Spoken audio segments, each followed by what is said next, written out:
is promised to everyone through the birth of Christ. Newer translations read something like what we just heard: peace on earth for those whom God favors, which seems to limit the gift of peace to God's select few.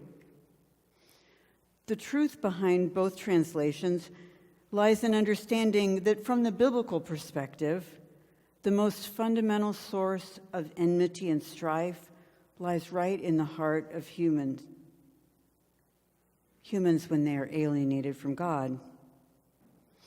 We human beings are prone to making ourselves and our own needs at the center of the universe, an arrangement that is threatened by putting God there.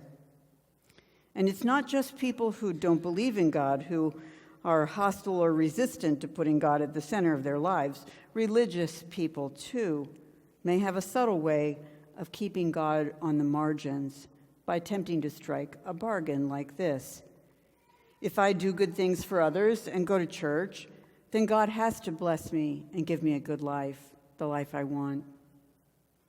But the bargaining reveals an attempt to control God rather than to worship and honor God. And bargaining ultimately leaves us to our own devices.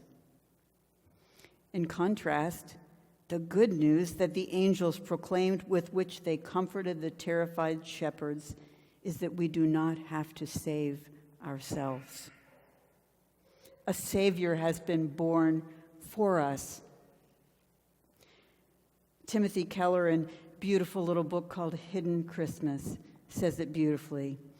If you want to get over your fear of rejection and failure and be filled with his love, if you want to be completely forgiven and lay down the melancholy burden of self-justification, you have to rest in him as your Savior. Fear always haunts and then overwhelms you when you seek to save yourself, to earn your own sense of worth, to construct your own identity. People of faith can be peacemakers in this world. Jesus says we will be blessed to be peacemakers. But first, they must have peace within because they have the courage to accept the Savior.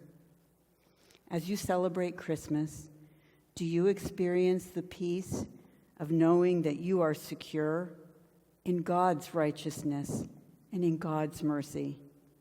Do you celebrate the peace of knowing our Savior?